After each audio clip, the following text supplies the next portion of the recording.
என் பேர் மனோஜ். நான் மதுரை மாவட்டம் உசிலம்பட்டி பக்கத்தில் திடீர்னு உச்சப்பட்டி கிராமத்தில் இருந்து வரேன்.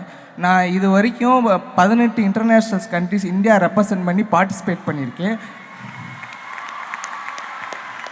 அப்புறம் கரண்ட் நேஷ்னல் ரெக்கார்டு ஹோல்டர் 14 வருஷமாக நான் தான் இந்தியாவிலே நம்பர் 1 நேஷ்னல் ரெக்கார்டு ஹோல்டரு. அது மட்டும் இல்லாமல் வேர்ல்டில் நம்பர் 5th பொசிஷனில் இருக்கேன். இது இப்படி வர்றதுக்கு எனக்கு முக்கிய காரணமாக இருந்தது நம்ம தமிழக முதலமைச்சரும் மற்றும் டெப்டி சிஎம் மட்டும்தான். அவங்க 2 பேர் இல்லைன்னா என் லைஃபை எப்படியோ மாறி இருக்கும்.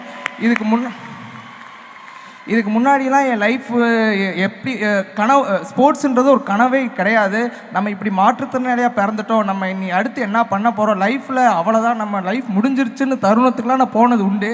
ஆனால் என்னைக்கு நம்ம இந்த ஸ்போர்ட்ஸ் ஃபீல்டில் நான் சர்வே பண்ணணும், அன்னைக்கிருந்து என் லைஃப் ரொம்ப நல்லா இருக்குது. இது வரைக்கும் நான் இந்த கவர்மெண்ட்லேருந்து மட்டும் 48 லட்ச ரூபா நான் ஹை கேஷ் இன்சென்டிவ் மட்டும் வாங்கியிருக்கேன். அது மட்டும் இல்லாமல் எனக்கு 3% ஸ்போர்ட்ஸ் கோட்டாவும் போட்டு கொடுத்துருக்காங்க. நான் இப்போ டிஎன்பிஎல் நிறுவனத்தில் ஜூனியர் ஆஃபீஸராகவும் இருக்கேன். நான் இதுக்கு முன்னாடியெல்லாம் ஒரு டான்சின்னு ஒரு நிறுவனத்தில் கான்ட்ராக்டர் ஸ்டாஃபாக வெறும் 12,000 ரூபாய்க்கு தான் நான் சம்பளம் இருந்தேன். அப்போ ஒரு வருஷத்துக்கு எனக்கு 72,000 தான். ஆனால் இப்போ என் ஒரு மாத சம்பளமே 80,000 ரூபா கிட்ட நான் வாங்கிட்டு இருக்கேன்.